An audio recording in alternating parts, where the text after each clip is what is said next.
ó ti bẹ̀bẹ̀ o Portable ti padà bẹ Alhaji Saheed Òṣùpá ó ti bẹ̀ wọ́n ẹ wo fídíò yìí. fáǹsì mi ó sọnù lápá abẹ onínú fùfù ni mí ẹ ṣáà mọ̀ I don't talk my mind ó ti lọ náà nìyẹn ṣẹ̀kọ́ tó ṣe rí ẹ̀ kọ́ máa lọ gbẹ̀yìn kúlé kọ́ máa lọ fi gé orí ẹ̀ kọ́ máa lọ ṣe orí ẹ̀ ẹ ṣáà mọ̀ ẹ̀yin fáǹsì mi tó bá rí bẹ́ẹ̀ dáríjì mi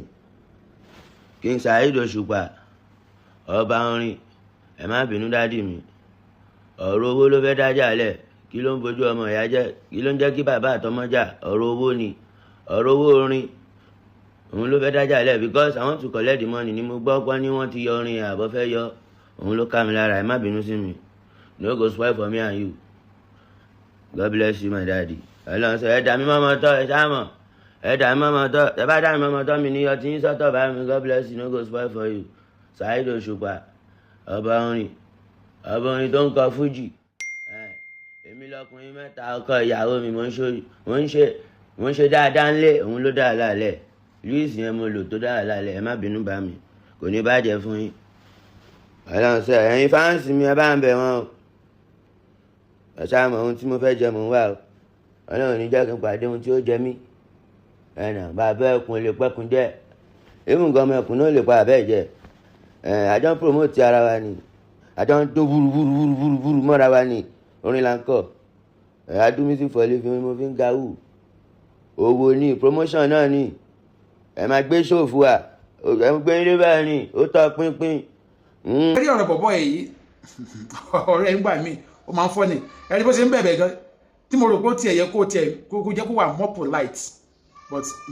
èmi á bẹ Alhaji Saheed Òṣùpá kí wọ́n dárí jẹun kéré ló ń ṣe òun náà ti sọ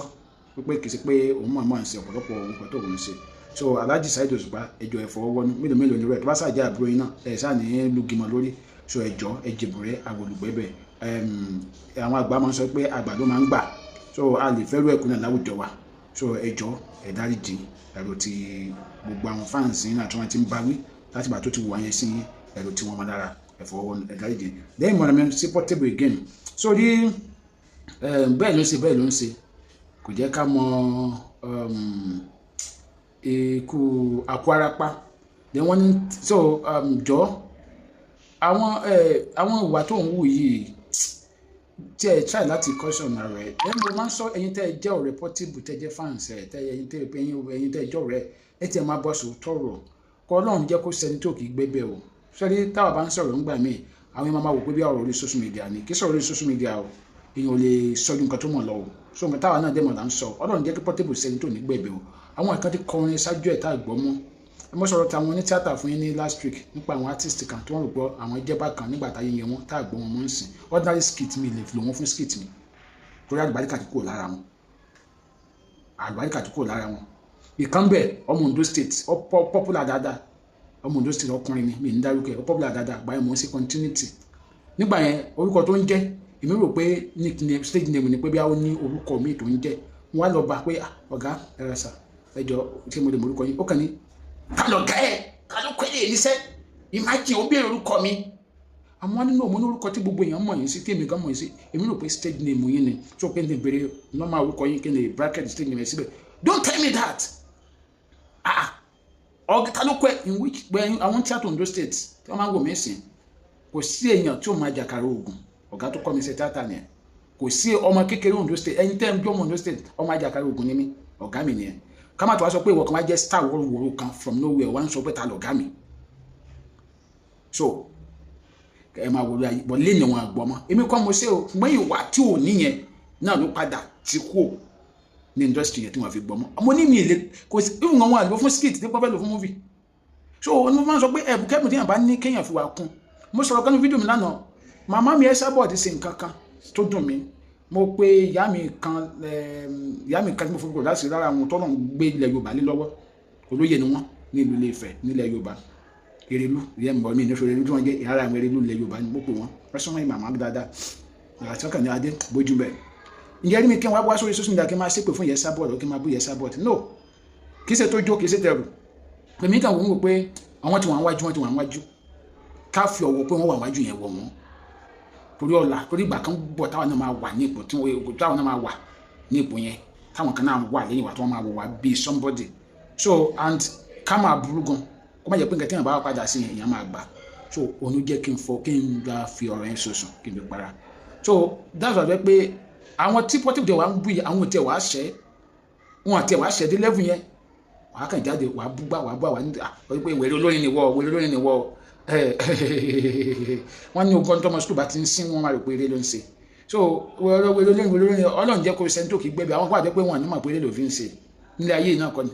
àwọn kó àjẹ́ pé wọ́n ní mọ̀ pé eré ló fi ń ṣe so mo sọ pé òní dolórin àná so ẹ̀yin tí ẹ bá nífẹ̀ẹ́ bá sọ tó bá dé yẹ pé torí pé àwọn oògùn tó ń ṣe àwọn tó ń jẹ àtọ́lá bùsárí tó ń lò ní ibi tí tẹnìkan ti bẹ̀rẹ̀ ní tẹnìkan parí sí ibi tí tẹnìkan ti parí sí tẹnìkan ti bẹ̀rẹ̀ so ẹ̀yin tẹ́ bá jẹ́ spiritual fathers ẹ máa bá aṣọ tọrọ gbogbo kíni ló ní èèwọ̀